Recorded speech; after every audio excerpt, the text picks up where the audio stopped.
प्रभु श्रीकृष्ण मनुष्य जाति पाए आम पाए से मुक्तिर मूल्य स्वरूप निजर जीवन दे अच्छा आम जाना आवश्यक अटे।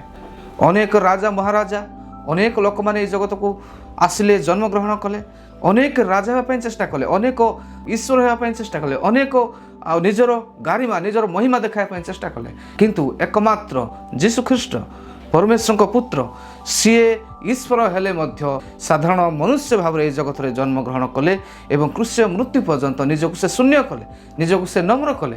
ईश्वर हेले हे निजक से ईश्वर बोली मणिले नहीं एवं कालवरी क्रूस्य मृत्यु पर्यंत निजर जीवन को से मानव जाति देदेले, ताहांकर रक्त से ढालिले। आउ से प्रभु कृष्ण को नितांत जाना आवश्यक अटे, कारण ताहांकर रक्त जड़े व्यक्ति को परित्राण दे पारि थाए। माथ्यू 20:28 पद लिखा जाए, जेपरि मनुष्य पुत्र मध्य सेवा पाइबाकू आसी नाहांती, सेवा करिबाकू वो अनेकंक निमंते मुक्तिर मूल्य स्वरूप प्राण देबाकू आसी अछंती।